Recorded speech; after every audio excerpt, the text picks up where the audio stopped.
Olá, sejam bem-vindos para a nossa aula de ciências do 8º ano. Eu sou o professor Daison Jardim e vamos ver aí o que temos na nossa aula de hoje. Nossa aula 32, objeto de conhecimento, mecanismos reprodutivos.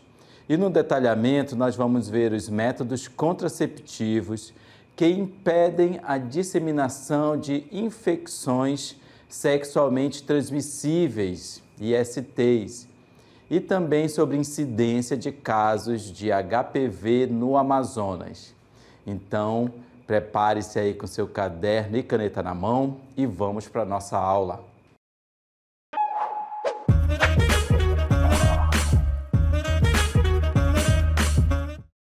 Nós temos aí já o assunto de infecções sexualmente transmissíveis, ISTs, em que elas têm ali um conceito daqueles micro-organismos que causam, causam infecções, mas pode ser que eles não causem doenças. Então, por isso, o termo foi ampliado para ISTs. As chamadas ISTs, muitas vezes, não apresentam sintomas aparentes. Muitas pessoas podem aparentar estar bem fisicamente e, mesmo assim, transmitir ISTs. Então, antigamente, o termo usado era doenças sexualmente transmissíveis e foi alterado, mudado. O conceito agora, que nós temos que utilizar é das ISTs, porque um indivíduo ele pode ser assintomático. O que significa ser assintomático? É ele não aparentar sinais e sintomas e, por isso, nem saber que ele está com uma doença. Então, ele pode ter o micro-organismo causador daquela infecção e transmitir a outras pessoas sem nem saber, tá? Então, veja aí que as ISTs podem ser causadas por vírus, bactérias, protozoários e fungos, os quais são microscópicos, não sendo possível de serem visualizados a olho nu. Uma vez instalados no organismo, atacam as células hospedeiras, degenerando-as e causando doenças. Então, nós temos aí nas imagens 4 micro-organismos, vírus, bactérias, protozoários e fungos.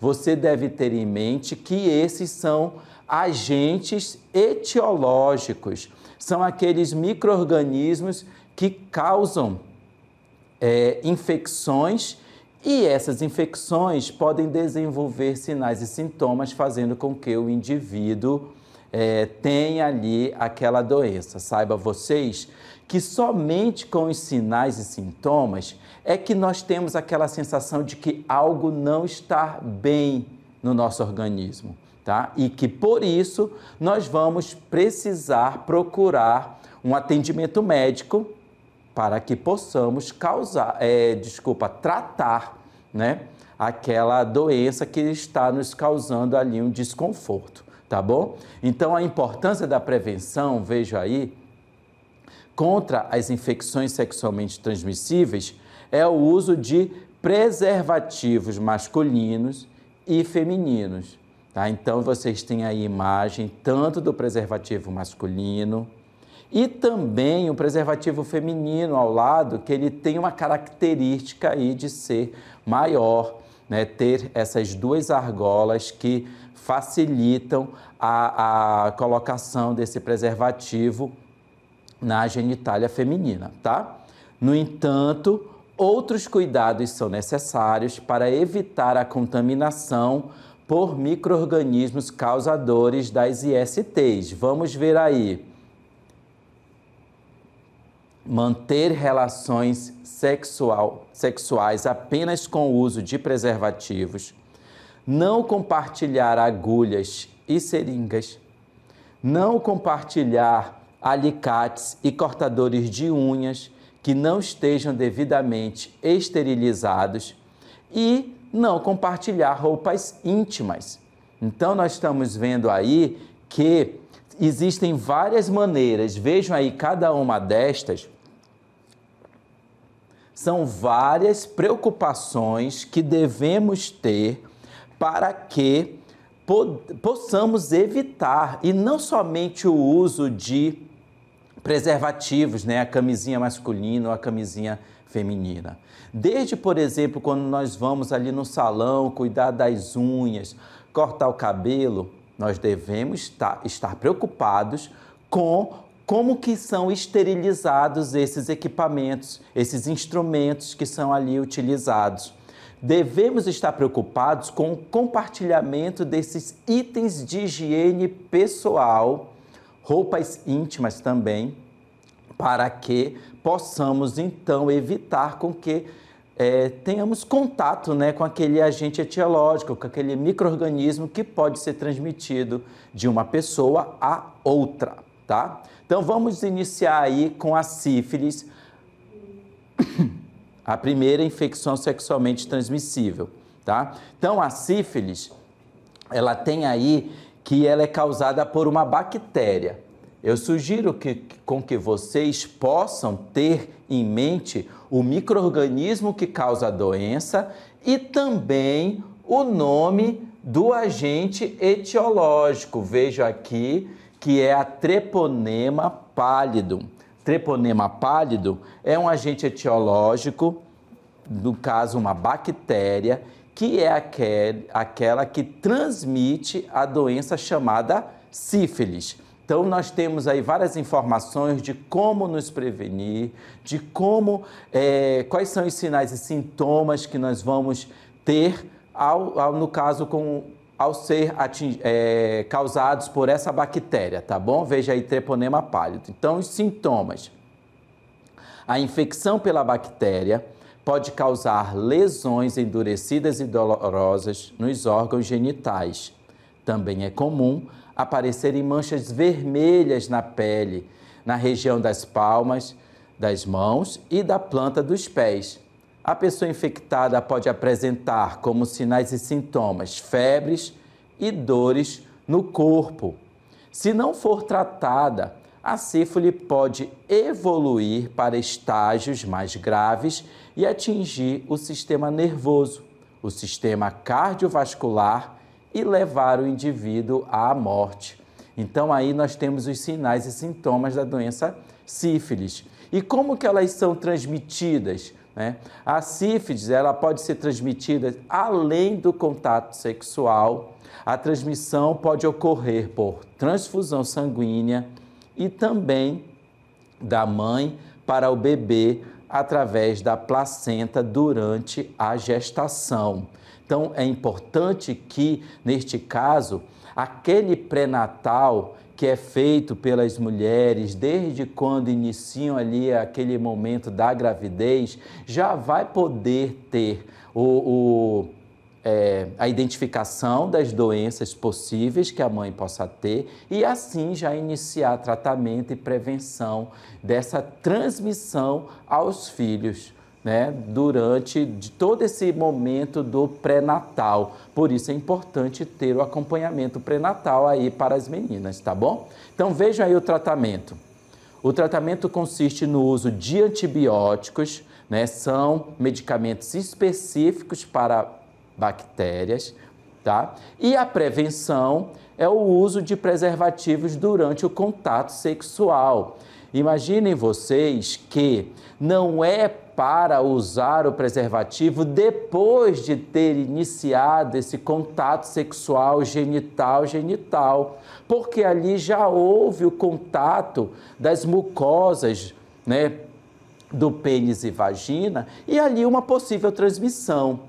Deixo aí o alerta para vocês, né, para todos nós, que os preservativos, a camisinha e principalmente o homem tem a responsabilidade de ter a sua camisinha neste momento do contato sexual e já colocar antes do início desse contato sexual para evitar assim a transmissão de doenças, né, entre aqueles indivíduos, né, que estão participando daquele momento, tá? Então, nós temos aí uma outra doença, uma outra infecção sexualmente transmissível, que é a tricomoníase. A tricomoníase é causada por um protozoário. Então, nós já temos aí, ó, eu vou grifar aqui, já é um outro agente etiológico, que é um protozoário. E o nome científico é Trichomonas vaginalis, tá? Então, aí nós já temos que ter em mente que a tricomoníase, ela já tem aí um agente etiológico do tipo protozoário, que é chamado de Trichomonas vaginalis. E ele é encontrado com mais frequência na genitália feminina. Então, nós temos aí uma imagem dele, ó, do Trichomonas vaginalis, né, com flagelo, né? Ele já tem ali dentro, os flagelos, eles facilitam a locomoção, tá bom? Já tem o núcleo, tem vacúolo, tem membrana ondulante. Então, todas essas são características ali desse protozoário causador da doença tricomoníase. Vejam aí os sintomas em que tem corrimento amarelado, amarelo esverdeado ou acinzentado com mau cheiro. Então, esse mau cheiro, você já tem que perceber, conhecer seu organismo para poder perceber quando os odores, as características dos fluidos, né, que estão ali na vagina começam a ficar alterados e que isso indica que você deve procurar o ginecologista, tá? A partir do momento que chega uma idade que tem início da atividade sexual, é necessário ter o acompanhamento ginecológico. E que quando você perceber que as alterações ali no órgão genital feminino, que não é considerado por você normal, então deve procurar, tá, um atendimento médico para ver se tem ali uma infecção, tá bom? Neste caso, nós estamos falando da tricomoníase, tá? Veja aí os sintomas, né? Às vezes ocorre prurido, que é coceira, sangramento após relação sexual, dor durante relação sexual e dor ao urinar. Então, todos esses são características que você percebe a alteração do estado normal para um estado de sintomas de alguma doença. A tricomoníase pode ser assintomática. Vejam aí que o termo assintomático, ele tem característica com ausência de sintomas. Ele é um facilitador para a transmissão de outros agentes infecciosos agressivos, como a gonorreia e a infecção por clamídia. E na gestação, quando não tratada, pode evoluir para rompimento prematuro da bolsa, tá? Então fica aí o alerta.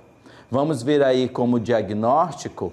Nós temos exames laboratoriais, como coleta de secreção vaginal, cultura de secreção ou PCR, exames de sangue, que avalia se há infecção no organismo.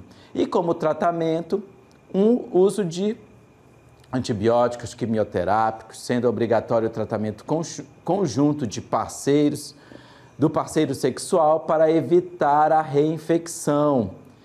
Nas mulheres, o tratamento oral é de dose única, simultaneamente ao tratamento tópico por pomada no local que ocorre ali aquela infecção, né? Que são os cremes vaginais. E como prevenção, nós temos aí o uso também de preservativo feminino ou masculino em todas as relações sexuais.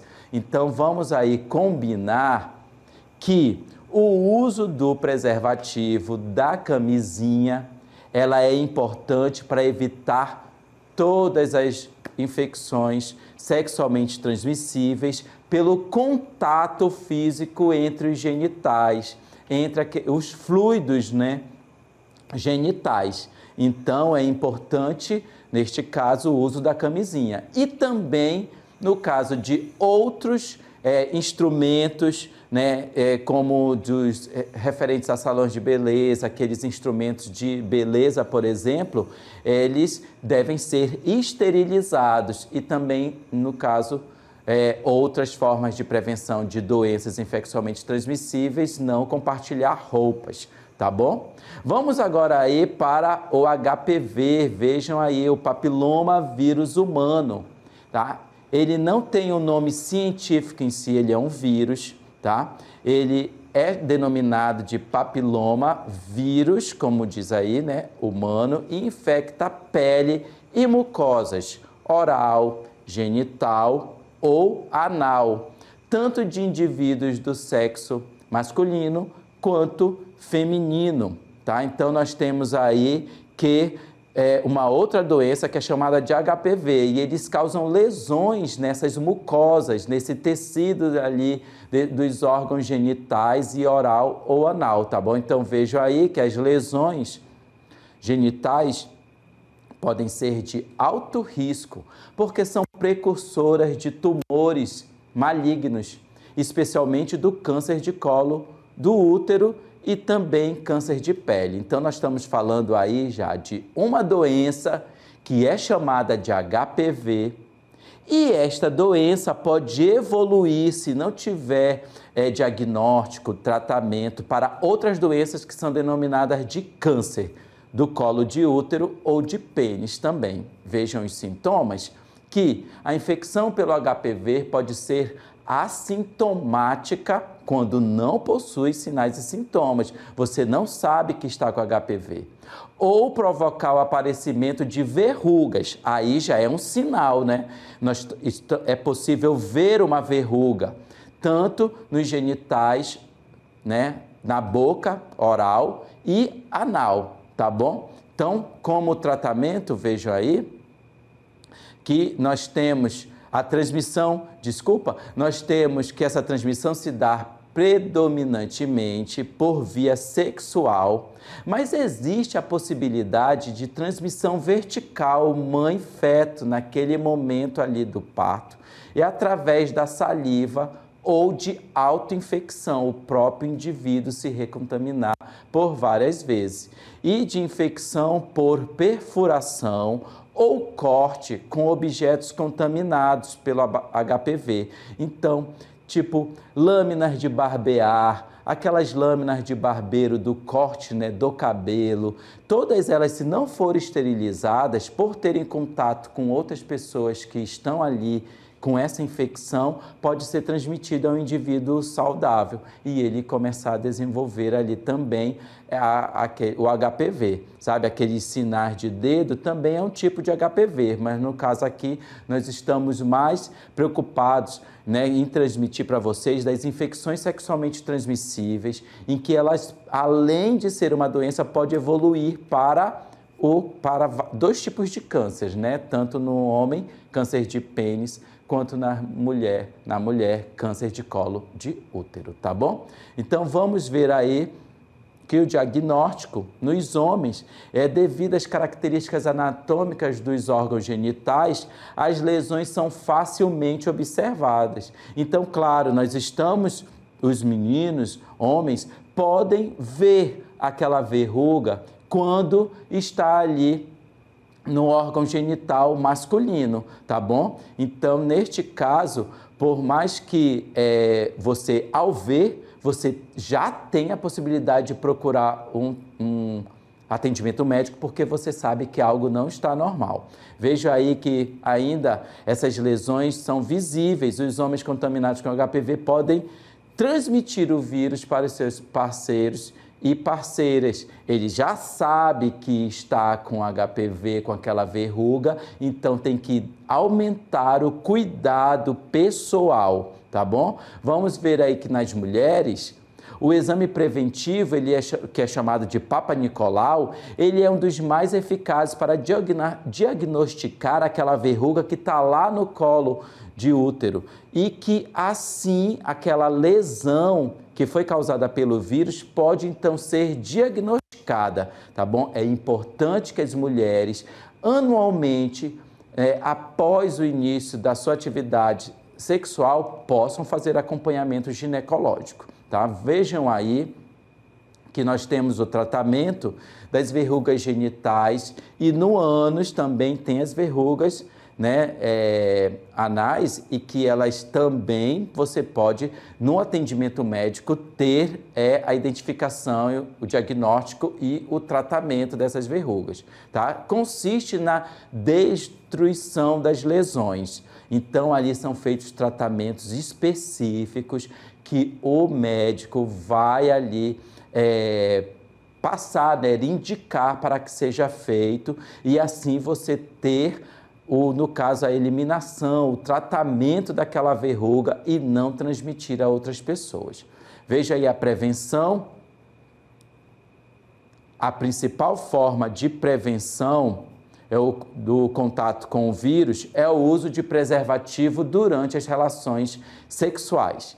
Então, mais uma vez, estamos citando os preservativos como uma forma de prevenção, né? A importância. Vocês sabem que em grandes festas anuais que ocorrem em todo o Brasil, são distribuídos preservativos pelo sistema de saúde, pelo posto, são distribuídos aqueles preservativos. Então, você pode ter acesso a esses preservativos de forma gratuita ou comprar, né, nas farmácias, drogarias, mas o importante é você ter em mente o quanto que é necessário ter com você para ter uma relação sexual segura e assim não transmitir a outras pessoas ou não ser infectado por outras pessoas com esses micro-organismos que podem causar aí as infecções sexualmente transmissíveis. Vejam aí que já existe uma vacina contra o HPV, né? E ela está incluída no calendário de vacinação do Sistema Único de Saúde, o SUS. É importante ter em mente que a faixa etária, tá, que pode receber a vacina é de 9 a 11 anos. Tá? E neste caso, você em ser menor de idade, pode ir no Sistema Único de Saúde, né, no atendimento médico, acompanhado pelos pais, para que possa ter acesso à vacinação antes do início da atividade sexual, para ajudar na prevenção, para ajudar em evitar com que você tenha contato com essas doenças. São doenças aí que nós citamos, tanto a sífilis, tricomoníase e agora comentando sobre o HPV, o papiloma vírus humanos, são doenças que podem levar o indivíduo à morte, porque eles podem evoluir para casos graves e, no caso do HPV, evoluir para tipos de câncer, né? Tanto câncer de colo de útero quanto câncer de pele. E, neste caso, ter sérios riscos à saúde aí do indivíduo, né? A saúde daquele que, no caso, adoeceu, foi infectado por esse micro-organismo. Vamos ver aí no Amazonas que nós temos aí uma grande incidência de casos de HPV, tá? O Amazonas tem uma taxa estimada de 13,45 casos para cada 100 mil mulheres. Aí está sendo comentado a respeito do HPV em mulheres. E aqui nós temos, ó, é uma continha que se faz, e aí nós já temos os dados diretamente do Sistema Único de Saúde específico para o estado do Amazonas, que a cada 100 mil mulheres, 13,45 casos, né, no caso dessa doença é diagnosticada.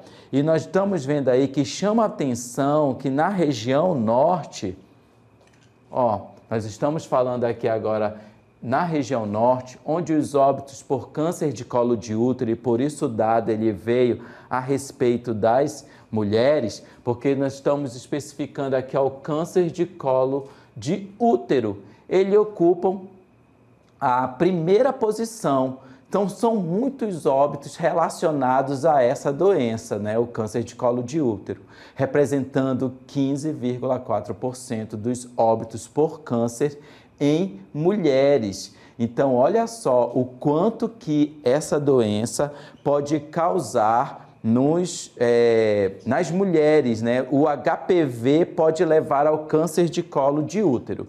E também nós temos que, em 2021, 270 mulheres morreram devido ao câncer de colo de útero, uma média de 23 mulheres por mês, conforme dados do Instituto Nacional de Câncer. Então, nós temos que nos preocupar com tanto a prevenção de saúde masculina, para não termos a incidência, né, não ocorrer no nosso organismo HPV, para também nos preocuparmos que na relação sexual, sem proteção, sem camisinha, esse vírus pode ser transmitido ao órgão genital feminino, que lá é difícil a identificação, porque a verruga está lá na mucosa genital feminina. E assim, tem um período até que vá num médico ginecologista, né, numa consulta ginecológica, aí no outro ano é que vai ser identificado. E se não tiver acesso? E se essa mulher mora em um local de difícil acesso a atendimento médico? Vai passar 1 ano, vai passar 2 anos? É nesse caso que vai ficando grave, né? Ter ali um HPV que não diagnosticado e que pode evoluir para casos de câncer de colo de útero, tá bom? Então vejam aí que esses números poderiam ser reduzidos com a adoção de mecanismos de controle, como vacinação e o rastreio, mas que esbarram nas desigualdades sociais e regionais do país, como eu acabei de citar, a falta de acesso, né, nas regiões como a Amazônia, Ribeirinha, nas regiões no Cerrado, né, distante dos grandes centros, e que ali possivelmente possa não ter aquele atendimento médico, e aí a pessoa fica sem acesso à saúde e vai descobrir, está lá com uma doença grave. Então é importante ficar com essa preocupação, com esse alerta em mente, tá bom? Vejam aí que o mês de março foi escolhido como o mês da campanha de sensibilização, Março Lilás, e é promovida para dar visibilidade à importância dos exames de rotina que podem identificar alterações causadas pelo HPV e podem evoluir para o câncer. Então, vários meses do ano existem doenças específicas para ter aquele alerta, aquela chamada das campanhas. E o mês de março foi escolhida como o Março Lilás para evitar ali a ocorrência dessas doenças, né, no caso HPV, na população. Evitar, que eu digo, é ampliar a sensibilização, a procura ao atendimento e diagnóstico, e assim tanto diagnosticar cedo ou mesmo evitar, porque você ficou mais informado a respeito dessa doença. O Sistema Único de Saúde oferece gratuitamente nas unidades básicas de saúde o exame citopatológico, conhecido como exame preventivo, tá? Então, esses exames, eles são ali específicos para as mulheres, para que possa, então, ter essa facilidade em diagnosticar e iniciar a prevenção cedo, tá? É disponível no caso do Sistema Único de Saúde. E também o Sistema Único de Saúde faz aí a distribuição de camisinhas de forma gratuita, tá? Para que os meninos possam usar. É necessário, antes do contato físico entre órgãos genitais, já ter o uso da camisinha, no caso, para evitar, né, esse contato e a transmissão dos micro-organismos que podem causar doenças. Então, um assunto importante da nossa aula de hoje, tá bom? Então, até a próxima.